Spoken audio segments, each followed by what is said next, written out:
காலை உணவுக்காக ஒரு இது இப்போ நடத்துனாங்க இடையில முழுக்க இந்த சினிமாக்காரெல்லாம் கூப்பிட்டு வச்சுட்டு அதில் அந்த டிடியை அந்த பாப்பா சொல்லுது, ஆஹா இப்படி ஒரு சாம்பாரை நாங்கள் பார்த்ததே இல்லை. எனக்கு சொன்னால் வேணும் நல்லா இருக்காது. அது அந்த சகோதரி கூட்டின்னு போயிட்டு ஒரு காலை உணவு பள்ளிக்கூடத்தில் உட்காரிச்சு இந்த சாம்பார் தான் ஒரு வாரத்துக்கு நீ குடிக்கணும், சாப்பிடணும். 2 நாள் அதுக்கு அதிகம்னா ஆகிடும். அவ்வளோ மோசமாக இன்றைக்கும் ஊற்றிட்டு இருக்கிறாங்க சாம்பார். அங்கே வந்து நிகழ்ச்சியில் சாம்பார் வந்து அப்படி தனியார் ஹோட்டலுக்கு நிகராக அவ்வளோ மணக்கு தான் குழன்னு பார்த்தா அரிசியெல்லாம் துரு பிடிச்சி போய் பூச்சிமா இருக்குது. குழம்பு எங்கே இருக்குது, முட்டை எங்கே இருக்குதுன்னு தெரியல. நிறைய இடத்துல முட்டையும் இவ்வளோ கோளாறுகளை வச்சுக்கிட்டு இதெல்லாம் எனக்கு அப்படியே போட்டுறாங்க. ஓட்டான்னு கனவு கண்டுட்டீங்கன்னா இதை விட வந்து வேற எதுவும் சொல்றதுக்கு இல்லை. உங்களெல்லாம் உண்மையிலே இதெல்லாம் நீங்க உருவாக்குறீங்க. இந்த அரசுக்கு வந்து ஓட்டு இவ்வளவு இருக்குதுன்னு உருவாக்கிக்கிறதே வர்றது கடைசி நேரத்தில். மக்கள் கடந்த முறை நம்பி வாக்களித்த மக்கள்கள்ல பாதிக்கு பாதி பேர் இப்ப அதிருப்தியா இருக்காங்க தான் சுருக்கம். புரியுதுல்ல? உங்களுடைய எந்த திட்டமும் அடித்தட்டு மக்களை வந்து குஷிப்படுத்தவும் இல்லை. சென்னை நகரத்தை பொறுத்த வரைக்கும் இந்த மாதிரி உங்களுக்கு பெரிய அடி விழும். புரியுதுல்ல? இதெல்லாம் நீங்க பார்த்துட்டு பேசணும்.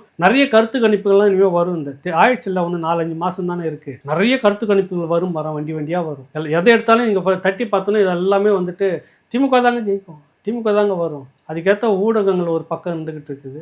அதுக்கேற்ற இன்னும் மற்ற ஸ்வீட் பாக்ஸும் ஒரு பக்கம் வச்சுட்டு பண்ணிட்டு இருக்கிறீங்க வேலை. குடுகுடுப்பு அடிச்சுட்டு போய் ஓட்டு கேட்குறீங்க. நீங்கள் பெரியாரை வந்து இந்த பக்கத்தில் வச்சுக்கிட்டு ஜக்கம்மா பேரை சொல்லி குடுகுடுப்பு அடிச்சு ஓட்டு கேட்குற கோஷ்டி நீங்கள் வந்து இந்த கருத்து கணிப்பை வச்சுட்டு மக்களை ஏமாத்துறீங்க.